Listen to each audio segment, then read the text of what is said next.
Naand almal, Japie hierso. Ja, ek is wel besig met die openbaring reeks, maar ek het vandag weer 'n visioen gehoor, in lyn met 'n video wat ek al gemaak het 'n ruk terug oor die 3 dae in duisternis. En ek voel dit so in my broek, hierdie ding. Ek dink hy gaan dalk gebeur. Maar ek sal nooit uitgaan en sê dit gaan beslis gebeur nie. Ek deel dit maar net met julle om uit te kyk vir hierdie tekens. As julle dit sien, wees versigtig en doen die dinge wat hulle sê. Ek sal net na die tyd weer vir julle noem wat mens moet doen as jy die tekens sien. So ek sê nie dit gaan beslis gebeur nie, maar as dit gebeur, maak dit vir my sin, want ons is in die kort seisoen van misleiding. Die ding wat nou moet gebeur is die tweede Exodus. En net soos met die eerste Exodus, dink ek, gaan daar ook 'n 3 dae duisternis wees. Nou ja, hierdie 3 dae duisternis is nie so easy peasy soos wat mens dink nie. Dit is iets, is nogal scary.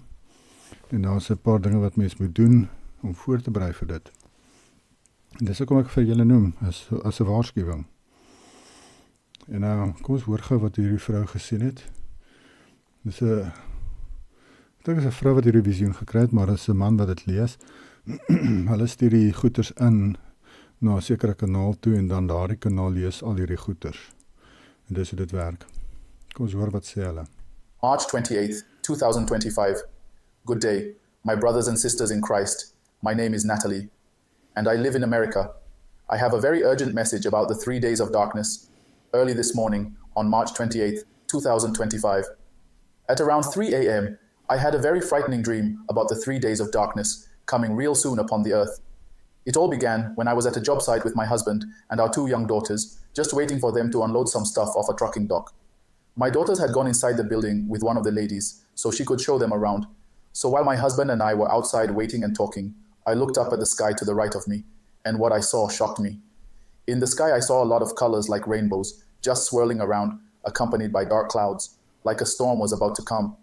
I stood there looking, saying to myself, this is strange. What is going on? Suddenly, I blurted out, oh my goodness, it's the 3 days of darkness that are happening now. I shouted to my husband, go get the girls. We must go home now. While I was there in the parking lot waiting for them to come and watching what was unfolding, I said to myself, I have to call my son, who was away at college, and my mom, whom probably didn't know what was happening because I have never spoken to her about the 3 days of darkness. But I have spoken to my son many times about it and how to prepare for it. The last conversation I had with him about the 3 days of darkness was 2 days ago, and this is what I told him. I said, if this happens and you are at school, I know you don't have control over the building where your dorm is, but you have control of your dorm room, and you are to go inside your dorm, close your door, cover your window. And if your roommate is not inside when the darkness has already fallen, and you hear him or anyone knocking and asking you to open the door, do not open it, because they are not real, but evil. And if you open the door, you will not make it. Anyway, I got out my phone and was calling my son, but there was no phone signal. And I tried and tried, but the call would not go through. So I said, Lord, please let my son know what is happening, and for him to go inside and do what I told him. I then saw some employees outside and told them to go inside or go home if they live close by, because the 3 days of darkness is here. And it's not good for them to be outside.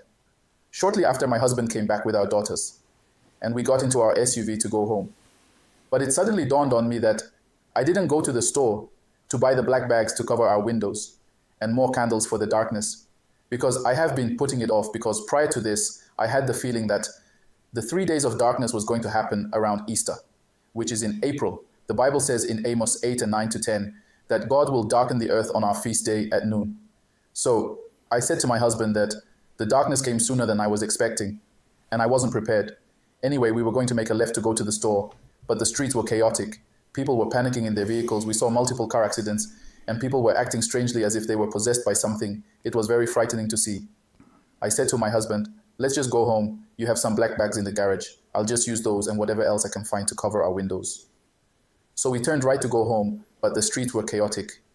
And I saw a man on the street warning people to get off the streets and get inside because the 3 days of darkness was here. As we continued to drive, we saw the darkness falling and strange things happening on the streets. Something or someone big and black jumped on our vehicle, and the force that landed, I said to my husband, I think that thing put a dent in the hood of our vehicle. Luckily, it did not harm us.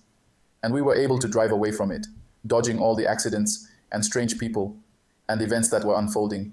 We finally made it home. And as my husband was driving into our yard, I said, don't park in the front. Go around the back and park so no one knows we are home. After we got inside, I told my husband to go get the black bags out of the garage so that I could hurry and cover the windows. As I was covering the windows, I tried my best not to let my eyes wander outside because I knew it was wicked out there, and I didn't want to see it. I turned and said to my husband and daughters that during these 3 days of darkness, we are to pray and read our Bibles. And I woke up from the dream. My brothers and sisters,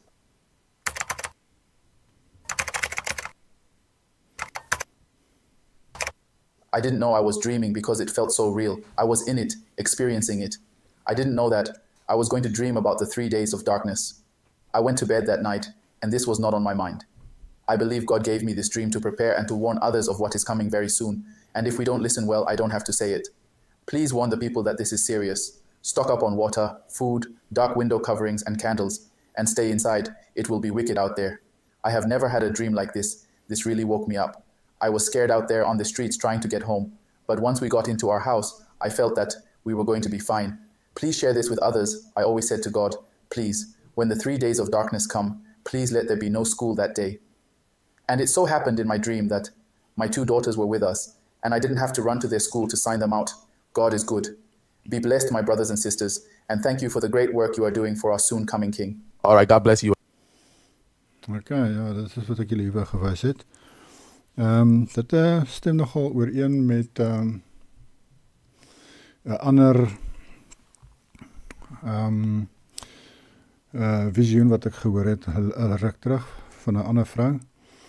En sy het ook gesien die daar's allerhande reënboogkleure in die lug en dit lyk anders as wat hulle al ooit gesien het. Dat die wolke self maak reënboogkleure. En hierdie keer het die vrou gesê sy het gesien ook weer die reënboogkleure, maar dit het so swirling motion gemaak soos asof jy water roer. So motion, maar daar was ook swart in die wolke. En wat by my ook opgekom het, ek het 'n ander visioen gehoor al van 'n vrou wat gesê het die gevalle engele kan reënboogkleure uit hulle liggaam laat skyn om mense te beïnvloed.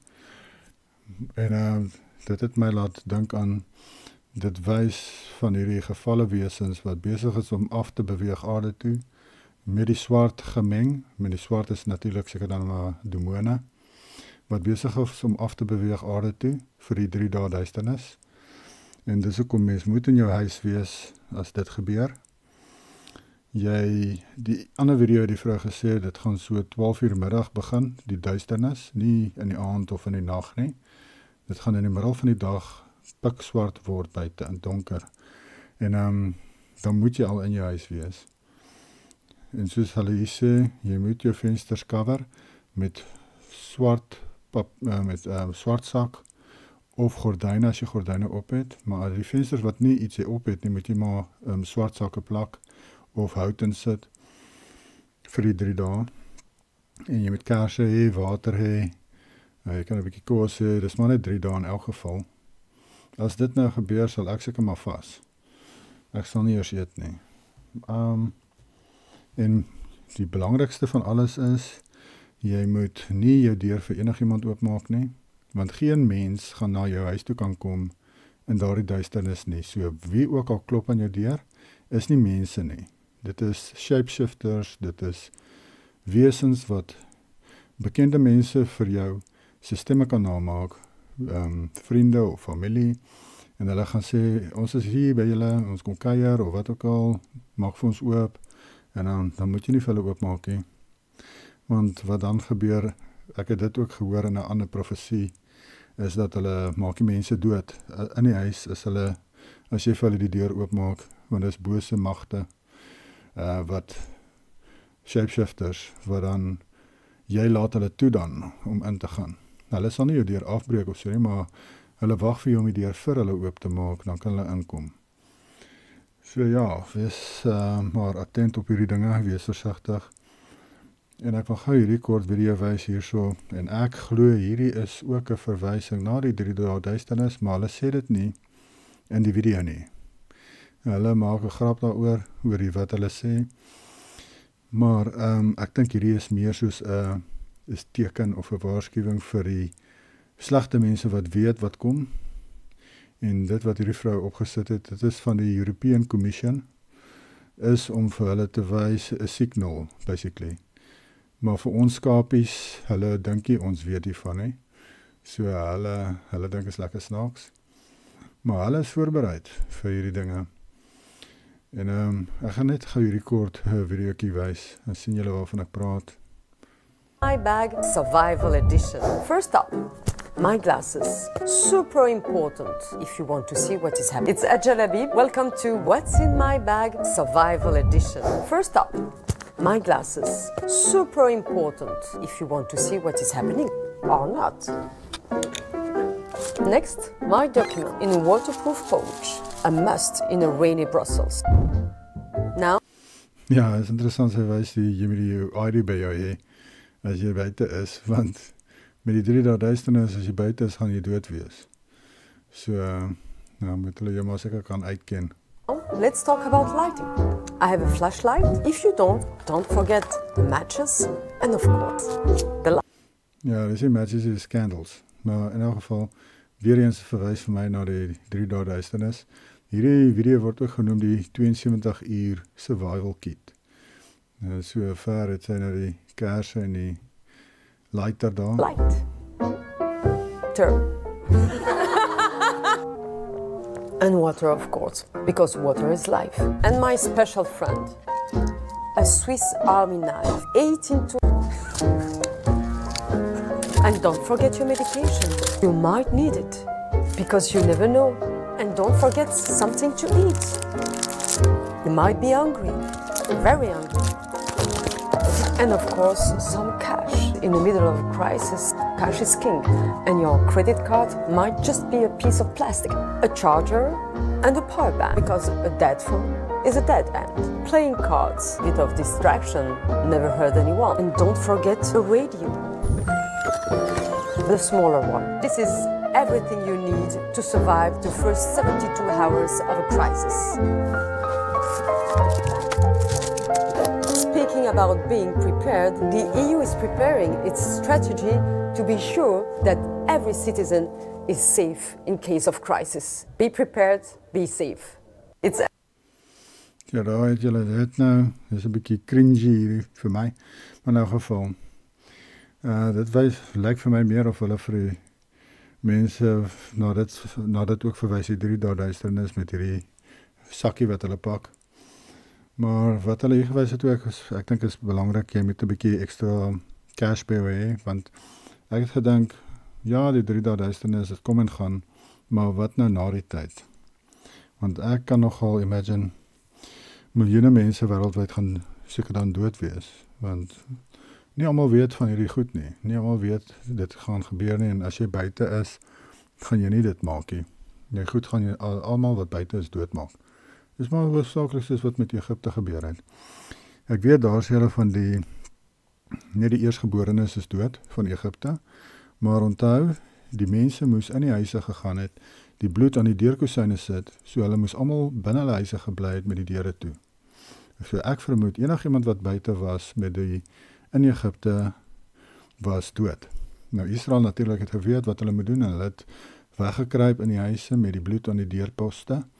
So hulle was veilig, maar die Egiptenare, hulle het nie in hulle huise gaan wegkruip nie, hulle het nie eens geweet dit gaan kom nie. En so baie van hulle, ek dink is toe dood wat buite was, maar ook natuurlik die eersgeborenes in die huise het ook dood gegaan. Maar ja, ek dink is iets maar nogal soortgelyks wat gaan gebeur. En as dit gebeur, is dit maar net 'n bewys van waar ons is op die tydlyn, want al waar die 3 dae duisternis kan gebeur, is met die tweede Exodus, en die tweede Exodus gebeur in die kort seisoen van misleiding, tydens die Gog van Magog, wat groei in krag. Kom ons lees hierso, Esegiel 38 vers 8, After many days you will be visited in the latter years, wil net noem hierso, hierdie hoofstuk gaan oor Gog van Magog, wat oorlog wil maak teen die gelowiges. Hier staan in vers 8, After many days you will be visited, in the latter years you will come into the land of those brought back from the sword, and gathered from many peoples on the mountains of Israel, which had long been desolate. They were brought out of the nations, and now all of them dwell safely. Hierdie is baie duidelik, die tweede Exodus, wat na verwys word, uit al die nasies uit word Israel bymekaar gebring in Suid-Afrika, vanuit die nasies uit, as gevolg van oorlog, as gevolg van die swaard. En hier praat hy met Gog van Magog, hy sê, After many days you will be visited, in the latter years you will come into the land of those. Hier sê, Gog van Magog gaan kom in die land van hierdie mense wat bymekaar gekom het in Suid-Afrika, om hulle aan te val, maar natuurlik, soos ons lees, gaan Jahoua hulle vernietig. Nou dit is in die pipeline, dit kom nog, maar voor dit kom, en voor die tweede Exodus gaan begin, glo ek gaan dieselfde gebeur wat gebeur het met die eerste Exodus, soos die 3 dae duisternis. En dis hoekom mens moet uitkyk vir dit. Ek dink dit is 'n groot moontlikheid dat dit wel gaan gebeur. En as dit gebeur, dan weet julle, ons kan net wees op hierdie punt van die tydlyn. Daar is dan nie 'n groot verdrukking nie. Daar is nie 'n 1000-jarige vrederyk wat nog moet kom nie. Dan is ons in die heel einde van hierdie wêreld, na die 1000-jarige vrederyk. Ons wag dan vir die derde koms van Yahushua. En hy gaan hierdie, soos ons lees in 2 Esdras 13, Gog van Magog en sy magte gaan hy vernietig met die swaard uit sy mond uit weer eens. Daar gaan vuur uit sy mond uitkom, soos ons lees in 2 Esdras 13. Hy gaan soos 'n draak vuur spoeg en hulle verbrand. Amazing, né? Ek dink dit is nogal scary om so iets te sien. Maar in elk geval, dis hoekom ek hierdie video maak, is maar net nog 'n waarskuwing vir julle om uit te kyk vir hierdie ding, hierdie gebeurtenis. En as julle wel die lig sien, dit so is en so, probeer soveel moontlik mense waarsku en sê daarvan vir julle vriende en familie. As julle sien die lig begin verander en jy sien al die reënboogkleure in die lig en so aan, waarsku soveel moontlik mense dat hulle kan oorleef, want julle kan nogal imagine hoeveel miljoene mense gaan doodgaan. Veral van die ander nasies, ook in Afrika en in Suid-Afrika, wat wel buite gaan rondhang en nie in hulle huisies en goed is nie. Ja, demographics gaan dalk drasties verander in 'n oogwink. Maar ons sal maar sien, né? Ek sê nie dit gaan beslis gebeur nie, maar ek voel dit so binne my, ek voel dat hierdie ding kom. Maar vir dit om verlos het, maak nie vir my saakie, ek is maar net hier om te saai en om in hierdie geval om mense te waarsku. Geniet julle aand en ek sal seker maar voortgaan dan met Openbaring later. As ek kans kry, ek is ook maar nogal besig, ek werk ook maar skofte en allerhande ander dinge. So as ek tyd kry, dan probeer ek maar tussenin video's maak. Maar dit is maar wat dit is, né? Dit is maar die lot wat ons gedeel word. Party mense op hierdie YouTube en so, en dis hulle werk. Hulle salaris ook om uit YouTube uit, en GoFundMe, en al die goed wat hulle op hulle channel sit, en ja, dis al wat hulle dag in en dag uit doen, lekker, net video's maak. Maar ek's nou nie in daai posisie nie. So groete vir julle, praat weer volgende keer. Bye.